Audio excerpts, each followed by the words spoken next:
Oh, I forgot the would you rather. I forgot the would you rather, but it's all right. It's all right. I'm going to ask a question that's going to be pretty interesting to y'all boys, though. The would you rather for today is who would you rather have a night out on the town with?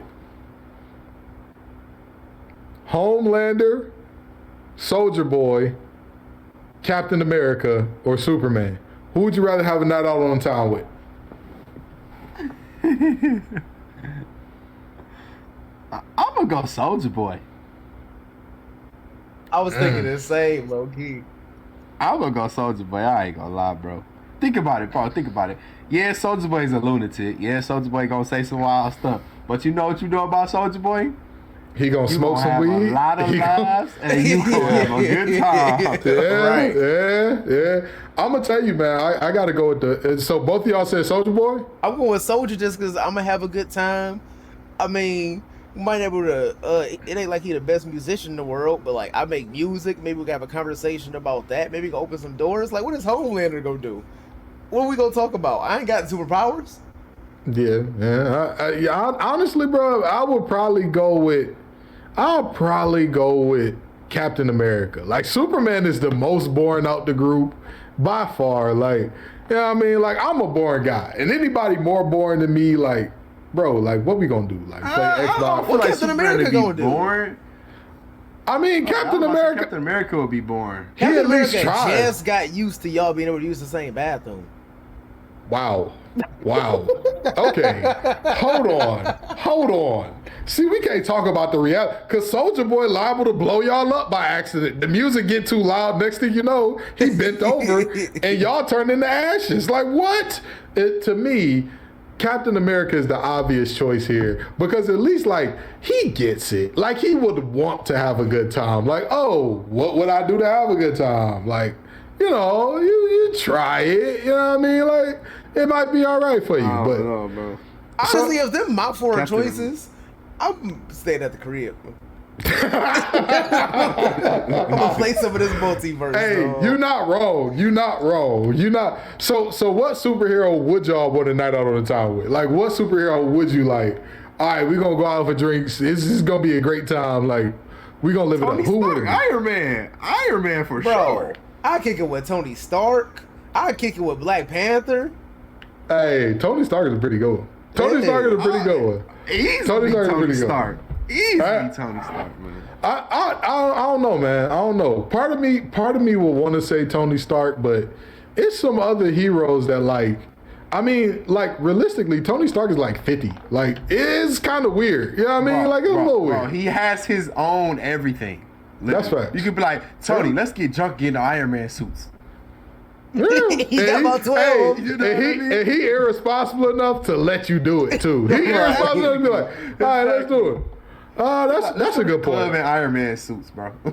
That's a good point. Like T.I. and them shoulder pads at the club looking crazy. right.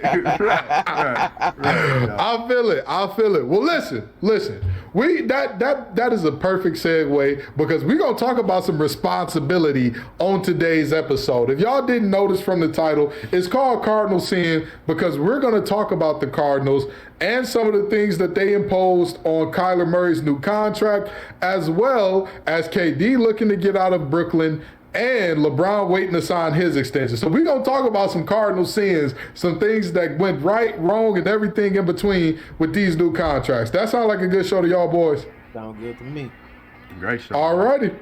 Well, before we start, I got to get the intros because as always, these hosts, they need no introduction, but for anybody new, we got the master of the mix and master, Josh Guyton, in the building. That is I.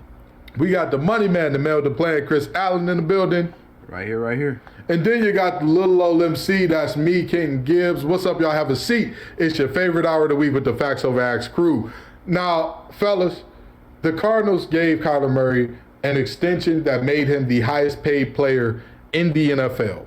But in the extension, there is a clause that says that he must have a minimum of 4 hours of uninterrupted film study each week, meaning that there can be no other devices on and present while he is studying film. Now, let me ask y'all this.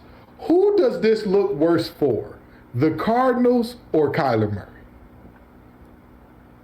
I think it looks worse for Kyler in this case. Because the only reason I can see the Cardinals putting that as a clause in a part of his contract is if he's had problems focusing before, or he's had problems being locked in when studying game tape before. Otherwise, there would be no reason for it to get put in there. But at the same time, if that led to him getting paid this ridiculous contract, then it might be a good thing, because he might be even more of a dangerous... If he was doing what he did to earn that money at this point without studying tape, that 4 hours uninterrupted might be the right thing to put in his contract. But I think they look bad for Kyler because it speaks on a lack of focus, which shouldn't be a thing this early in your career, where you should still be hungry, especially with the lack of, I would say, both individual and team success that he's had. Okay. All right. Chris, who do you think it looks worse for, Kyler or the Cardinals? I think it looks worse for the Cardinals, and here's why.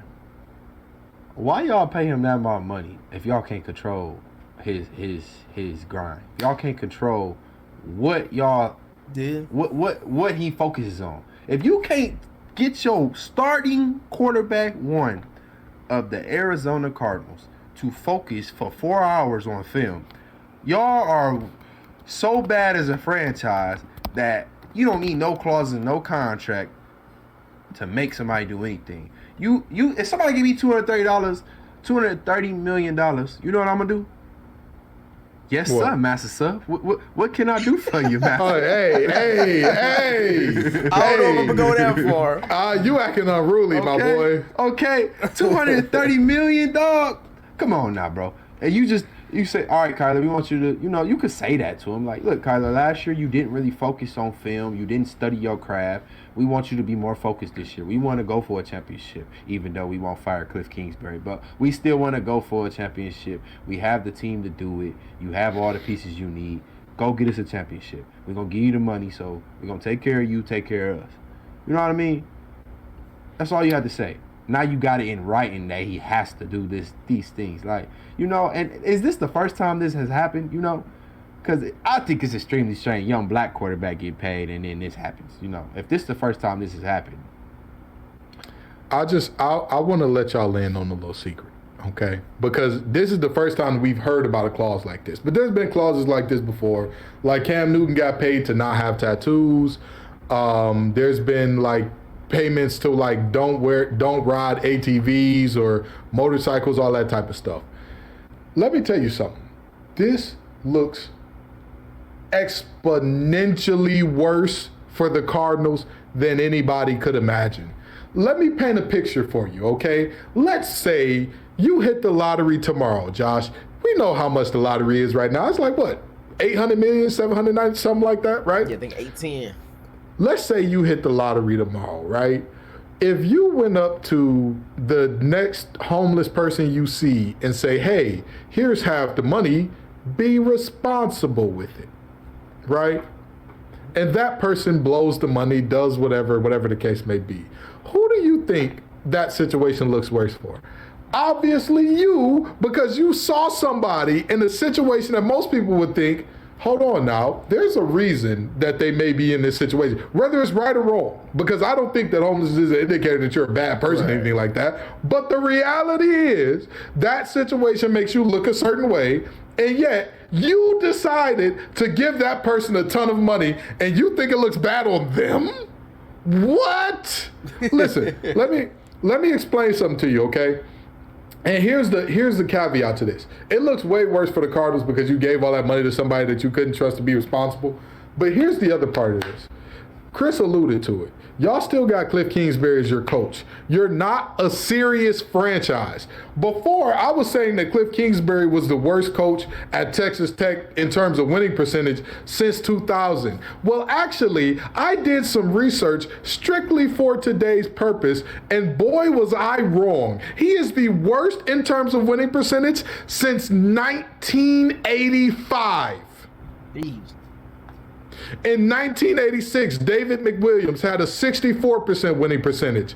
In 1986 to 99, Spike Dykes had a 55% winning percentage. What a hilarious name, Yeah, Spike I'm about Dykes. to say. What a name. And then Mike Leach came along to be one of the winningest coaches in Texas Tech history at 66% winning percentage. And then you had U.S. Senator who left the recruits at dinner to get a new job, Tommy Tuberville, with a 54% winning percentage. Do any of y'all want to guess what Cliff Kingsbury winning percentage was? Mind you, a 50% winning percentage means you broke even. Anybody want to guess what Cliff Kingsbury's was? 38. 36, 38. 46%. So of all these coaches from 1985, married with children wasn't even on TV yet. The idea of a cell phone was foreign to these people. The only people that might have had one at that time was drug dealers and business executives. That was the last time they had a coach at Texas Tech that was as bad or worse than Cliff. All right, so question for you, Gibbs, just because around the time that Kingsbury got this Arizona job, I wasn't watching football. What was the reputation or like the aura around him that led to him getting this job if he's not a good coach?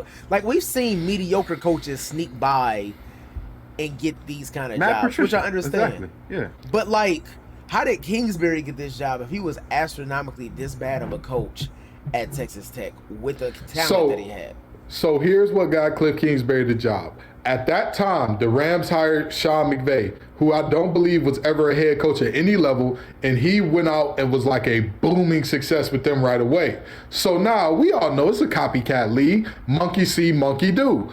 The Cardinals said, oh, well, the Rams had success getting a coach that was unproven or whatever the case may be, and they went on to be really good. We can do it too. The only difference is there was nothing out on Sean McVay. You really didn't know whether or not he was good or bad. Right. Cliff Kingsbury showed you who he was. In the words of the late, great Maya Angelou, when somebody shows you who they are, believe them the first time. Believe them the first time. But here the Cardinals are paying Kyler Murray all this money and saying, well, he's immature. He needs to be monitored. And I'm going to tell you this much. This also looks bad for Kyler's agent, because as an agent, why would you even allow that to be in your client's contract? Right. I promise you, if I was an agent and you put that in my client's contract, here's what I'm going to say to you. First of all, delete this disrespect. I was finna say something to make us lose our clean rating. Delete this disrespectful sugar honey iced tea about this contract. And I promise you, I can personally promise you, if it leaks out to the media that this was even thought of to be a part of my client's contract, I can promise you, me and Kyler will be on the first train out of here to a team that's going to pay him so much money it's going to make your head spin and your pocket hurt, and you not even the one paying it. I promise you, if this ever gets out, you will never, ever again have a player like Kyler wanting to come to your team, especially not in no free agency. That's what I would have told them. You let your client sign a contract like this? You're a better one than me. I know that agent seen that percentage and he said, hey. But that's the thing. That's the thing. Probably got a good 8% on that boy. But here's the real spell Holyfield about it. At the end of the day, you think that they would have said, well, we're not going to pay Kyler this much money if you take that out the contract. It's the Cardinals, bro. It's the Cardinals. Like, we all playing around. Last time they went to the Super Bowl, Larry Fitzgerald was playing and Kurt Warner was the quarterback. Like, come on, man. Come on. This team ain't been relevant in years.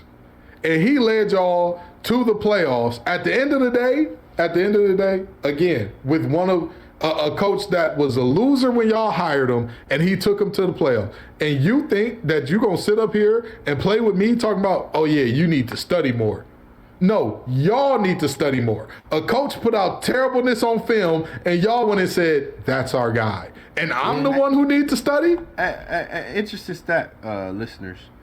Cliff Kingsbury is 1 and I think 6 now in games to clinch a playoff spot. And the only reason why is because they started out 12-0 this year. So he had 4 times to win 1 game to clinch a playoff spot.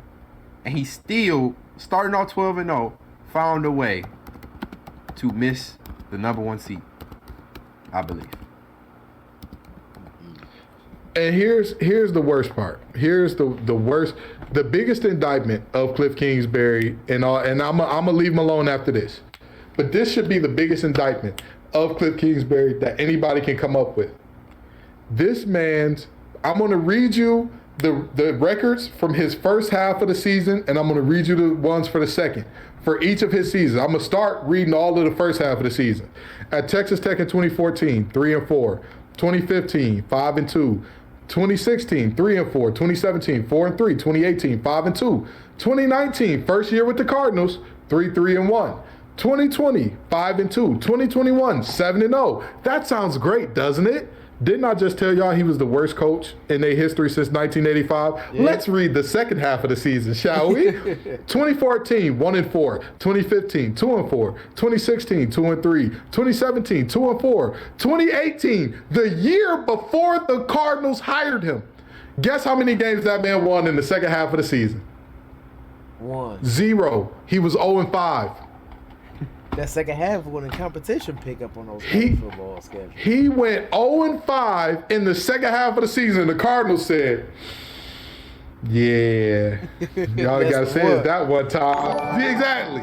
You're out of your mind. Again, the Cardinals telling Kyler Murray that he needs to go ahead and study is laughable to me.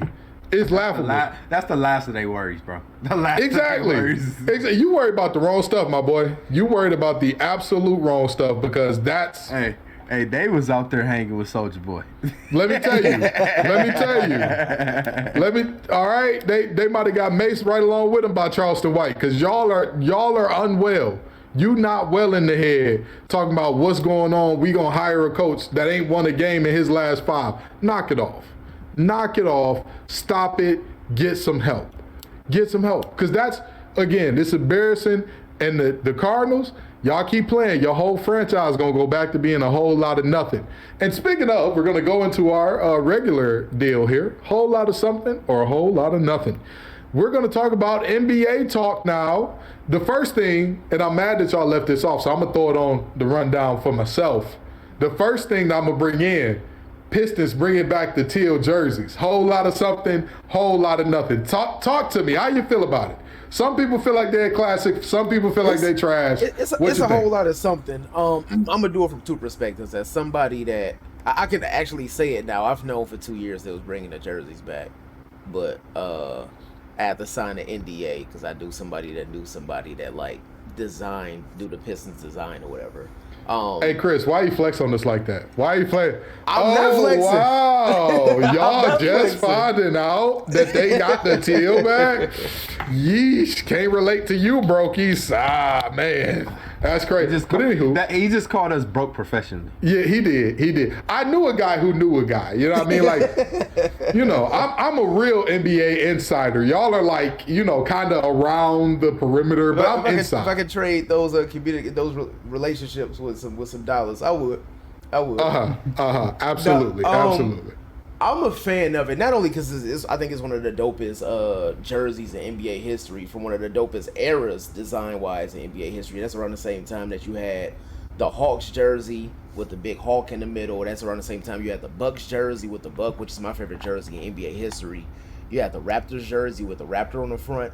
I think it's just a good look for the look of the game. I don't think they released an NBA schedule yet, so we don't know if the Pistons have any games on ESPN or anything this year.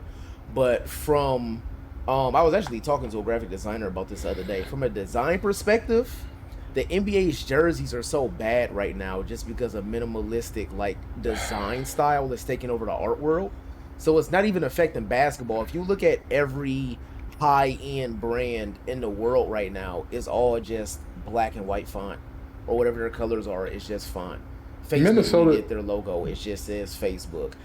Yves Saint Laurent don't do the YSL anymore. It just says Yves Saint Laurent. Oh, because they heard everybody was getting locked up for having YSL. They was like, all right, we ain't got nothing to do with that. We ain't got nothing to do with that, my boy. So they said Rico. I don't know no Rico. I don't know no Rico. You know Rico? I don't know Rico. I know purses. That's all I know. I don't know nothing about no Rico.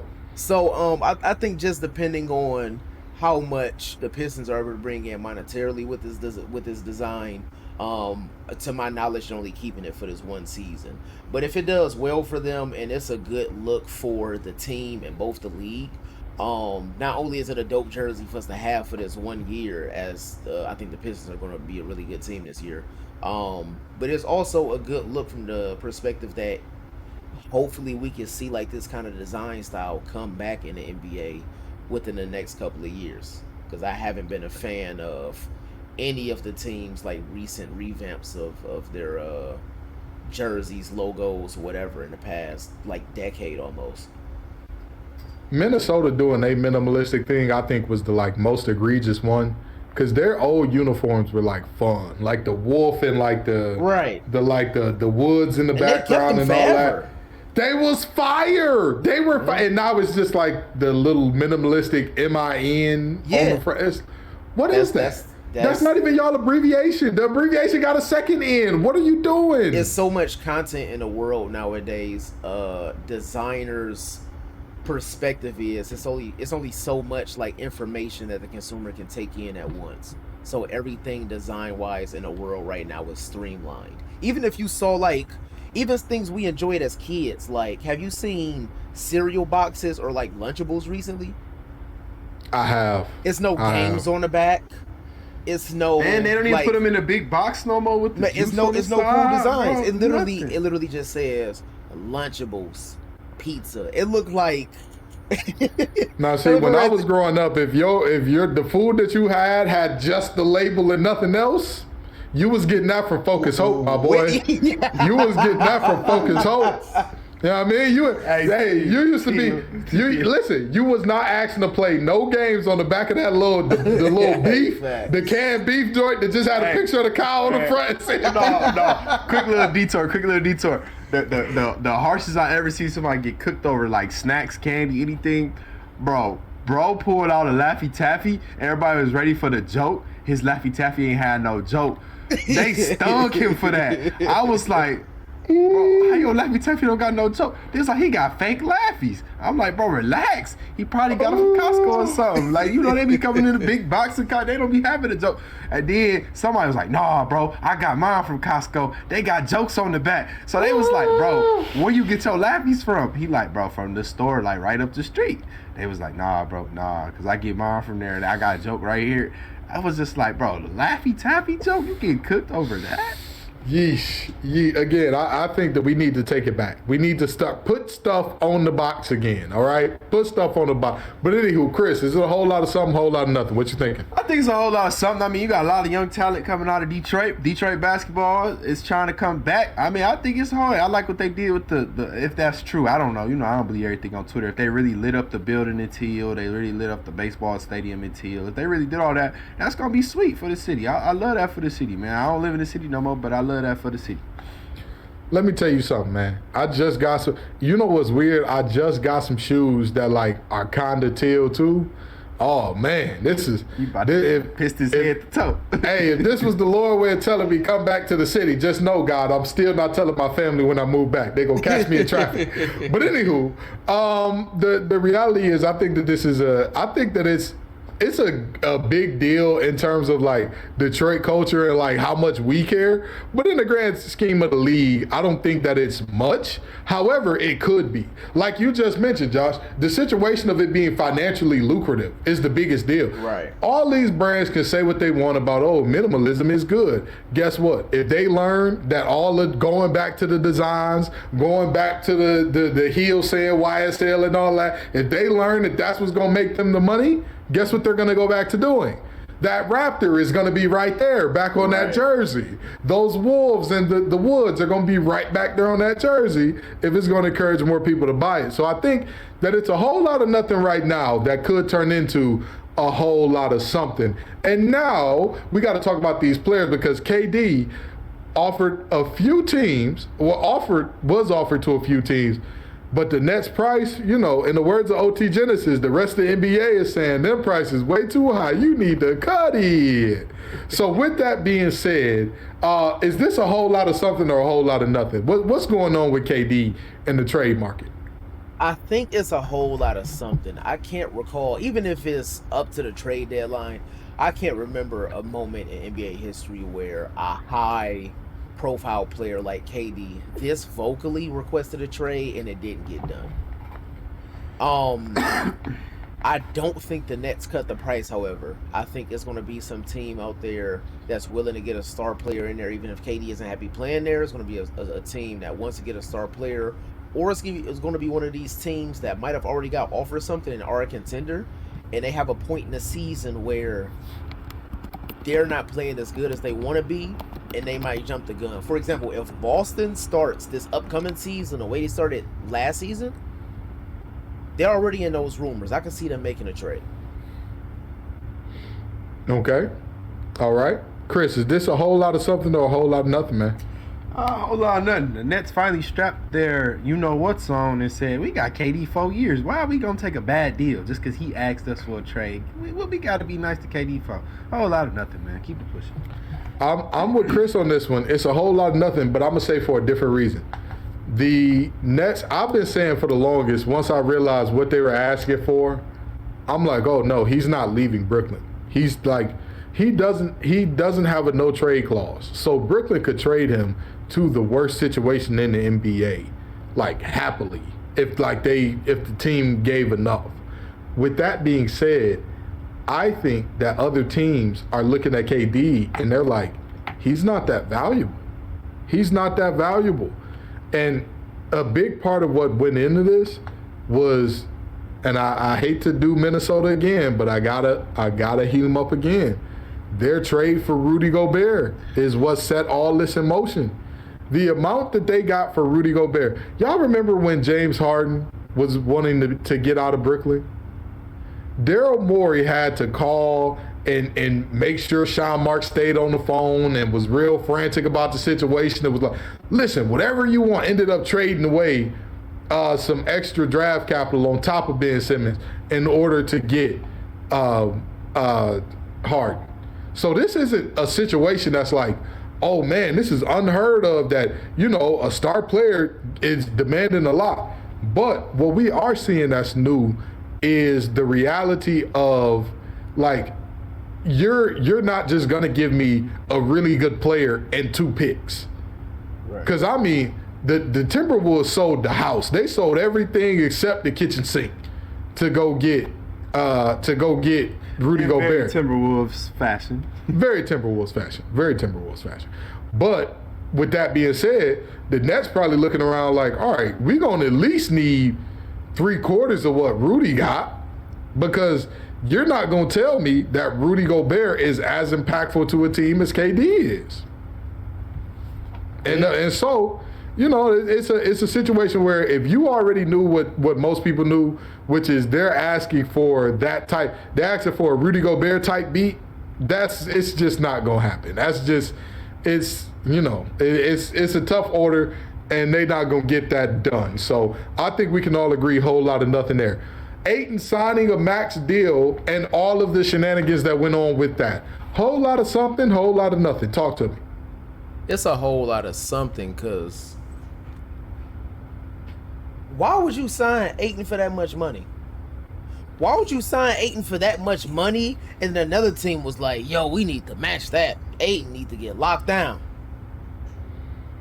Elimination game against a team much worse than theirs, 0 rebounds? Yeah, lock that down. Fourth year, we don't know your work ethic. Yeah, you average about 17 and 8 and you 7 feet tall. Yeah, we're going to lock that down for max money. Because we definitely see him getting better in the next 5 years and for this money. Chris, is it a whole lot of something? Is it a whole lot of something? It's a whole lot of nothing. I mean, he's still a young guy. I mean, that's just what, to me, that's not a bad deal. I mean, yeah, he got paid a lot of money, but I mean, I think that's just what NBA players going for now, man. I honestly think that's literally how much you're going to have to pay for a Ayton type player nowadays, man. I mean, look at Evan Fournier. I don't even think Ayton getting much more than him. Ayton not getting much more than him. And I mean, Evan Fournier, you wouldn't have gave him that much. I can't accept that. I like to see young dudes get paid. I'm not mad at nobody getting their money. But I don't know. I'm still in a mindset, especially when it comes to the NBA, that like when I hear somebody got a max deal, I'm thinking of a world beater kind of player. Like you got to be a guy that can make or break us winning a championship as the number 1 or 2 player to like, for me to think if you get like that's a lot of money. You can only have 2 or 3 max players per team. That means you tying up potentially expanding your roster because you wanted to give DeAndre Ayton a max deal. Hey, listen. Without Ayton on that team, they center will be who? Dario Saric or JaVale? No, he left. He gone. Lord, they season much different. Oh yeah, Lord. I think their season is substantially worse. How did they season end? They lost to Dallas in the second round, but I think they don't even. I think they're a play-in team without Ayton. I think that's a stretch. I think with Devin Booker and Chris Paul on the floor, let's say example if they did have a JaVale McGee, I think you get into the same thing on the floor. You could say Devin Booker and Chris Paul, but for one, Chris Paul not gonna play a full season anymore. That's those days are over with. Devin Booker gonna have a couple weeks he out. You got a LeBron and AD situation over there in Phoenix. A lot of those games that one of them set out, Ayton picked up the slack for. A lot of those games. That's why I'm okay with it. All right. I'm going to tell you, it's a whole lot of something. And let me tell you why. The situation in which this happened should tell all of any player that's considering going there and free agency that the Phoenix Suns, I don't know what's going on in the state of Arizona. I don't know what's going on out there. But it's a whole lot of owners that are very unserious about what they're doing. I'm not mad that you paid Ayton the money. I'm not mad at that. That's not the part. The part that does make me look at y'all like, what are you smoking on? Put it down. No more peyote for you. No more. Why would y'all wait until the Pacers offered him a contract to match, which now takes the power out of your hands? Now, Chris, you're a betting guy, right? Yeah. Before Ayton was matched on that contract, who were the odds-on favorites to get Kevin Durant? The Suns, by far. The Suns. Now, if you believe that Kevin Durant is the player that you need to take you over the top, and DeAndre Ayton has expressed unhappiness, he said, "I'm ready to go. I'm ready to get a new scenery. I'm ready." Why would you not create a situation that does, you kill 2 birds with 1 stone? You go get the guy and you ship out a malcontent that don't want to be there. Well, and in Phoenix defense, they looked at that option. But the Nets once again realized they're giving KD away for 4 years. They said, if Booker's not in this deal, don't call my phone. So here's my thing about that. At the point where they say, if Booker ain't in this deal, don't hit my phone. Once you realize I'm not, all right, fine, we're not going to be able to trade him. Let him walk. Let him walk. Yeah. Because now you're in a situation where you're hoping and praying and wishing. I will admit this, DeAndre Ayton has gotten more efficient with his touches. He has been since day one a very good rebounder. When he is engaged and locked in, he's a double-double machine. He's only 24 years old. Great. Shot 36% from 3 37. 36.8. I believe it rounds up to 37. So, not a bad three-point shooter. For a really good three-point shooter, sure. Why would you, if you're not sure that you want him, in the words of Fantasia Barrino, if you don't want me, then don't talk to me. Go ahead and free yourself. If you didn't want Ayton, why not just say, hey, man, go on about your way? If you didn't want Ayton, let's say that you thought that they was asking for some craziness that you wasn't willing to give there. Okay, so call up a Portland. Hey, listen, we want Dame. We'll give you CP3 and Ayton. You give us Dame and a couple draft picks or something like that. You know what I mean? I know all this talk of running from the grind and all that. Well, listen, he ain't nobody gonna say he ran from the grind because we came to get him. So send him on our way. Send whoever you think is gonna be the guy that brings you. Give me him and Nurk, And that's the deal. It's easy to say that, but they just ink Dame for $60 million a year, bro. Dame ain't going nowhere, bro. But this what I'm saying. Make that scenario, but this what I'm saying. Other ones, but that's a Dame Lillard. That's a Dame Lillard type player, though. There are other teams that have high caliber players to the level of a Dame that are willing to. They're not going to be. Me personally, I would have picked up the phone and said Brooklyn. I know I got to get Kevin Durant somehow, some way, but y'all ain't gonna give me Kevin Durant so I give you Booker. Can I get Ben Simmons for 8? That makes both teams a lot better. Both teams. Yeah. So to me, again, the answer to this to me is a whole lot of something because of the level of unseriousness. That's just, you can't look at yourself and say, I want to be taken seriously as a franchise, but also I'm going to give away all of my leverage to the player and have to pay him the money. It's great. We love it here. We're friends here. Like, you look like a joker because that's what you are. You're a joke. You're a joke at that point. Again, we need to rename this from Cardinal Sins to Arizona Tears or something, because everybody in Arizona is just out there doing whatever at the moment. And now we go from one contract of a very young guy to the contract of a very old guy. We all know LeBron James is he like the dude that's scared of commitment. He like to have his options. He like to be ready to go when he want to go. He ready to, you know what I mean? So he is holding out for an extension because we are all expecting him to sign an extension with the Lakers once the new TV deal and once the new money sets in and all that good stuff. Is this a whole lot of something, whole lot of nothing? Could he potentially leave? What's going on there? I think it's a whole lot of something, because I know a lot of people assume that LeBron wants to be in LA because of the foundation that he's put here. He got his kids in school here. Well, at Bryce, at least, Bronny is going to be at a somewhat professional level very soon. But I think it's a whole lot of something, because if the Lakers don't somehow improve their roster, or LeBron has the foresight to see another team that, like, he could potentially want Bronny to play on if he happens to go to the league, I think we could see LeBron leave the Lakers. And it's not, he's reached a point in his career to where it's not like he's going to have to uproot his entire life to go play in another city. I think that applies to players that's, still, it applies to players that are in control of their own destiny. They don't know where they're going to play the next season. And they're not even certain how many years. They might be one bad injury away from being out of the league. I don't think that applies to players like LeBron. So if LeBron is in a mindset that you want to go out there and you want to have one or two good last runs at winning a championship, he might leave, because this Lakers team is not going to put him in a championship position.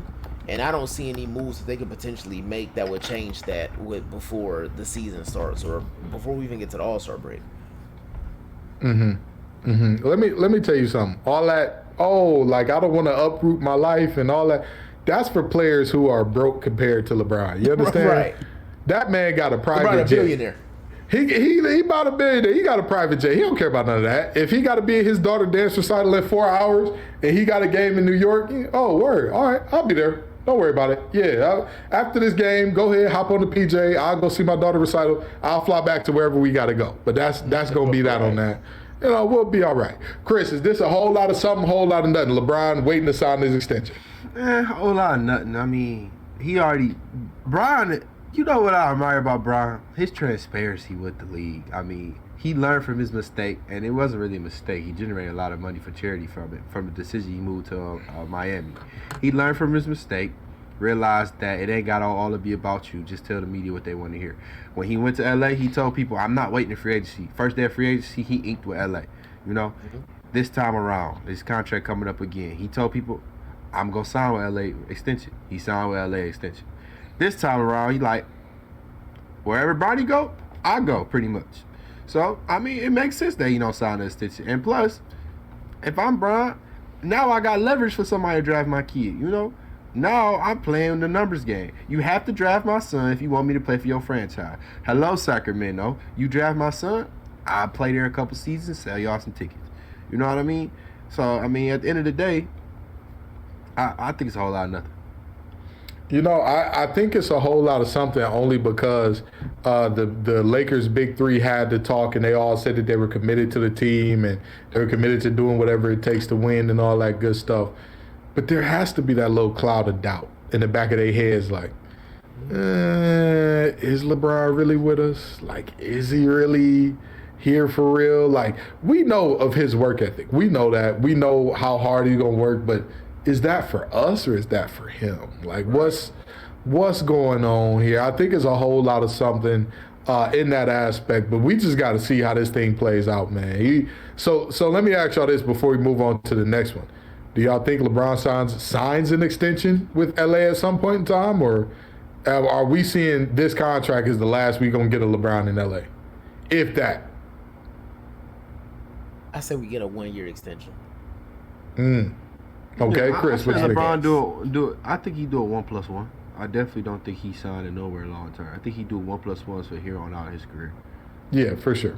I got him on a 1-1 as well. I think he'll sign for one more year and then say, all right, at this point, you know, we got to get we're going to have me having a player option, and that's about it.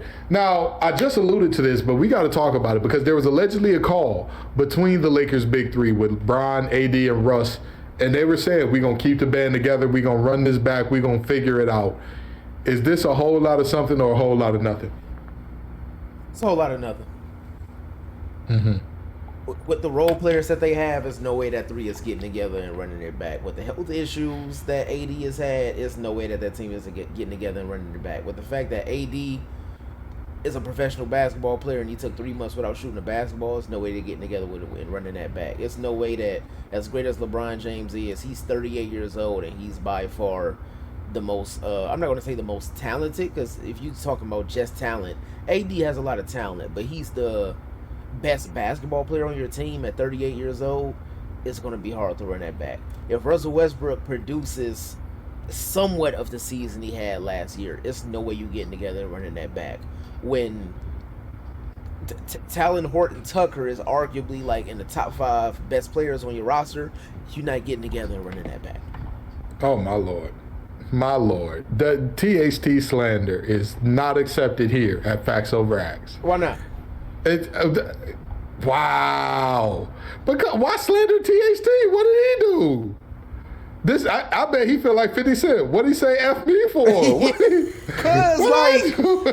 Because I don't get it. No, but you're not Is it because wrong. Brian like him or something? Everybody be like, yo, THT might be a problem one day. No, he's not. Listen, I'm gonna tell you that a lot of people are setting up THT the same way we set up Kuzma.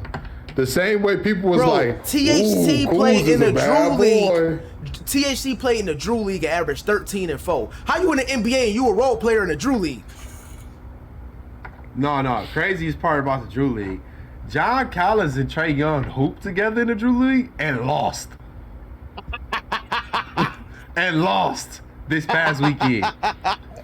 Talk about 2 players that need to get traded. John Collins was probably, bro, you brought DeJounte over here, bro. I'm never going to see the ball again, bro.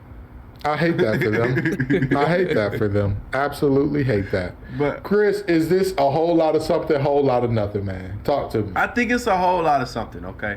I mean, let me tell you what.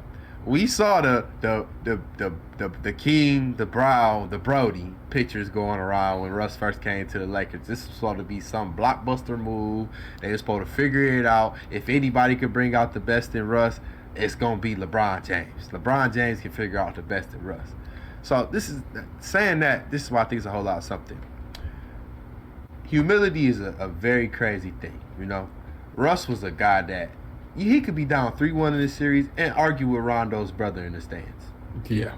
You know, I think this year being in LA, Russ got to taste his own medicine. Like, look, you only are as big as your game is. And Russell, him and Harden this year, they fell off a cliff. They both left Houston and fell off a cliff. No doubt about it. So, more humbled Russ, a more Russ with a chip on his shoulder, a Russ that got to play for a contract next year, because without this player option, Russ would maybe have got $15 million. He might be on a deal like John Wall this year, if he doesn't perform this year. So I think that Russ buying in and taking a back seat and trying a different role could have been part of that talk. And I think you have a reinvigorated Russell Westbrook with a different type of play style. Yeah, it's year 14 for him or year 15 for him, or year 13 for him, whatever it is. But having a different mindset, Russell Westbrook's still crazy athletic, still crazy fast. He can still do damage on the court if he locked in. Whole lot of something.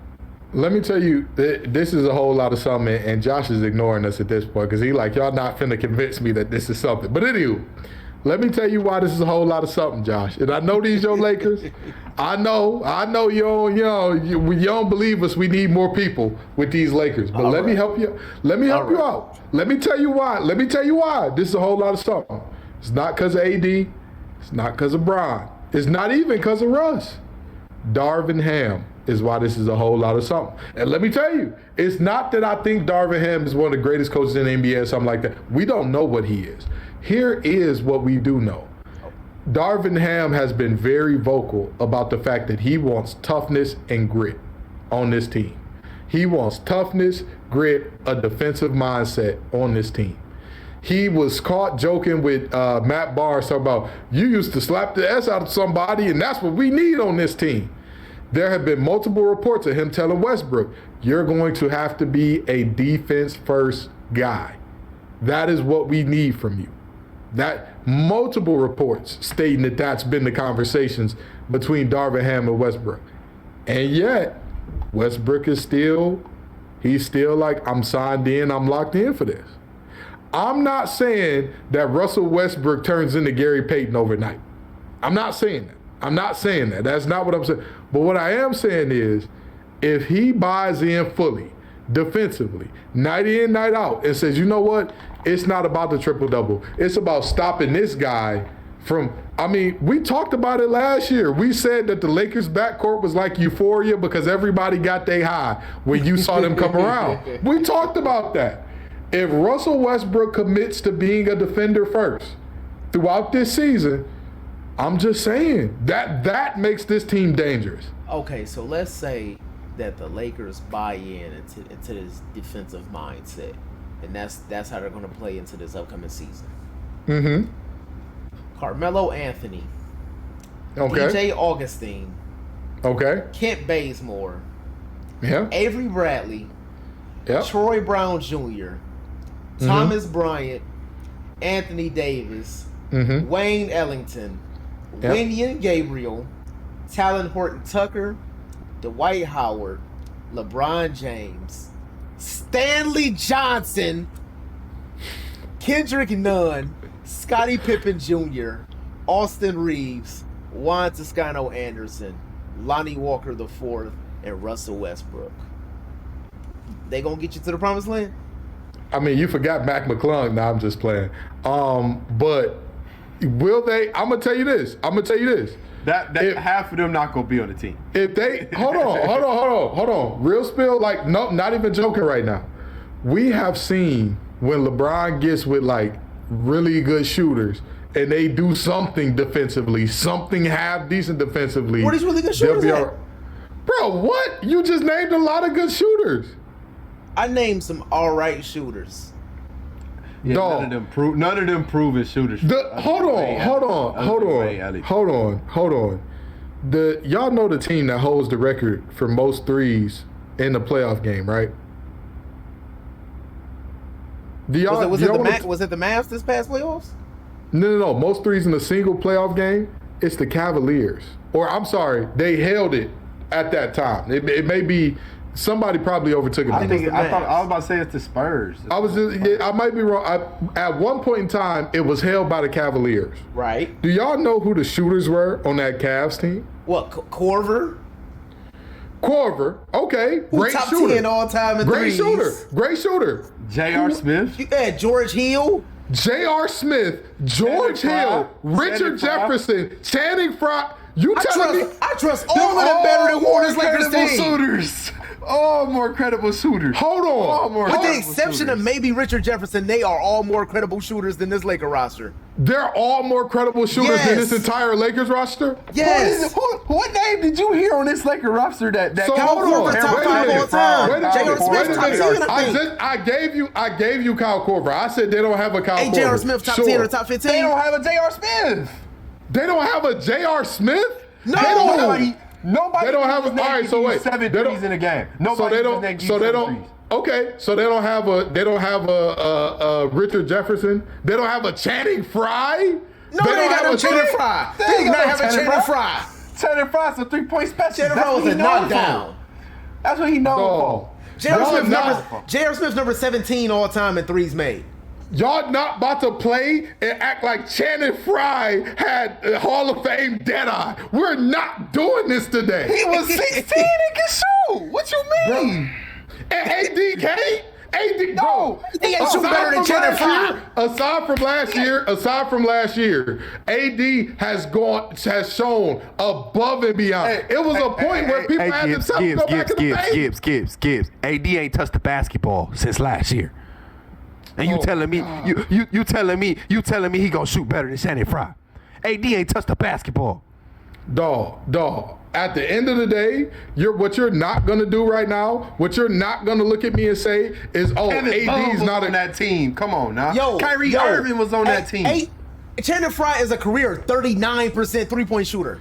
All right, look, all threes are not created equally, and we know that. The I know. three-point opportunities that Channing Frye is shooting are very different than the ones that AD I'm in New aware. Orleans was shooting. Exactly. And you telling me he gonna shoot good? And He's LeBron, gonna shoot- LeBron he's plays gonna his shoot best better because when he's he- not the guy. Oh my LeBron God. plays his best when he You're- got shooters around him. I'm not trusting Bron to dump the ball off to an open AD on the catch and And shoot. if you're telling he me, knocking and if it you're down. hold on, and if we're going by shooting percentage, Wayne Ellington is a hell of a three-point shooter. If you're going by shooting that's the percentage, best shooter they got. That's I the gave best you Wayne. shooter I said by only far. one that's accredited oh is my Wayne God. Ellington. Listen, I gave you. listen. I gave This you. is y'all are really about to make me bust a blood vessel, acting like these shooters are just complete trash. Carmelo Anthony, regardless of what parts of his game he loses, he's always gonna be able to shoot the ball. All right, What are you saying? bro? You just said year 20 Carmelo is about to be. I never said that he Carmelo was might gonna not be. even. He might get waived. Bruh, I never said that he was going to be a world beater dropping 30 a game. I'm saying if you say the team has bought into the defensive identity, we all know what that means. It means it starts with AD saying, I'm going to be a bad rim protector. I'm going to be the guy that keeps everything out of the paint. And then it stretches to Russell Westbrook saying, you know what? Even if I'm not the best defender, everybody's not scoring their career high on the Lakers. Bruh, the Lakers looked like they were going to make the playoffs for 3/4 of the season with Patty Mills dropping 40 on Christmas. Patty Mills dropped 40. Patrick Mills. He ain't even dropped 40 in Olympic play. He playing dudes that got to go back to their home country and herd goats and wasn't dropping 40, but dropped 40 on Russ. Like, come on, bro. Him buying in to saying, I'm going to be a dedicated defender, not a great defender, not even a very good defender, just buying in to I have to be defense first, that means a lot. You Does he can't do tell it? me. What? Is he gonna do it? If he committed to being on the team and the head coach said, this has to be your role for this to work, I would think so. I would think that that's going to be the thing here. You would think so, but like, if Russell Westbrook was like, no, I don't want to do that, what the Lakers gonna do? So watch this. You go ahead and say, you know what? Don't worry about it. We're going to trade you out for some 3-and-D guys. Or even Who worse. gonna trade for Russell Westbrook? Even worse. I was just about to say, even worse. You go ahead and say, you know what? We all know, and let's stop playing like this cannot happen, because we've seen it happen for players who've been playing at this level. They got crazy contracts. You know what? We're going to amnesty you out the door, and we're going to go pay for some 3-and-D guys who are doing it well elsewhere. And we've seen that I ain't happen. gonna hold you, bro. We've seen that happen. Hey, listen, bro. Genie Bus ain't paying him out no $47 million, and ain't nobody taking on that $47 million. You are stuck with that $47 million. And look, only player that you could have traded for him with is two players, Stephen Curry, and we know Golden State not on crack, so we know they not trading Stephen Curry to the Lakers. And John Wall got bought out his contract, so now you can no longer trade them two anymore. Them the only two players in the league that you could have traded for. Russell Westbrook. But we also know this is the Lakers. This is one of the biggest franchises in the world, and it's not out of the realm of possibility for them to say, you know what, we not paying. Bro, she already said I'm not buying him out. Because Russ told her I'm not taking less than $47 million. So you could try to give me $40 million like they did John Wall, but I'm not gonna take it. We have seen the Lakers pull off crazier. This is a team. That's what I'm saying. That traded Kwame Brown for Paul Gasol. That's what I'm saying, bro. It's not in the realm of impossibility for them to say, you know what, you go on. Is what it is, bro. Again, I'm not saying that roster is great. Brian to go legend. I'm not. And hold on, with me, when you talk about AD going legend, his offensive production is a part of that. It's a part of it. But the main thing that you think of when you talk about AD going legend is what? Being a complete and total eraser in the paint. That's where if AD is actually going to earn his spot on that top 75 list, that's where he's going to do it. That's what he's going to be able to do until he's old and gray and playing for a team that you're like, wait, he really played on that team before he retired? The defensive end is where he's going to be able to do it. And with that being said, capable of being great defensively. And with that being said, if their head coach is saying y'all have to buy in to defense first, this is what this is going to be, point blank pit. This is what it's going to be. And they say, you know what, we committed to this, we buying into this. Again, we've seen with this new breed of NBA players, when they don't want to buy into something, they get rid of it quick. Kenny Atkinson, gone, quick. We seen Kawhi Leonard. Y'all want me to play and I don't feel like? No. Send me wherever y'all want. I'm not buying this. Gone, quick. We've seen it with player after player after player in this generation. These guys are not waiting around for nothing they don't want to be a part of. We've seen multiple players say, you know what? This team going into a rebuild, trade me. Get me out of here. But these guys have all said, I'm buying in, I'm sold out, let's do it. That's something. Because think about it this way. What do any of these three gain from lying about being bought in? What do any of them gain? Serious question. Nothing. Gain nothing. We heard that Russell Westbrook requested a trade, and now all of a sudden he said he bought it. What does he gain? AD, we heard about, all right, never mind. AD is the only one that actually gained something for saying he bought in, because after not touching the ball for 3 months, his credibility took a big hit there. Sure. LeBron, what does LeBron gain from saying, hey, I'm bought in? We gonna do this. LeBron, I feel like, okay, let me say this. LeBron's season this year is set up to be just like one of the greatest seasons ever. Year 20, he about to pass Kareem. He's on the Lakers. The franchise was terrible last year. If he gets them in the playoffs, he succeeded this year, and he beats Kareem record for all-time score. So, to me, LeBron gonna go out there and just try to get 30 a game and get that record as soon as possible. I mean, if I'm LeBron, yes, as the leader of the team, I have to say that I buy in, but honestly, once I pass Kareem, it's undoubtedly, the GOAT argument becomes very hard.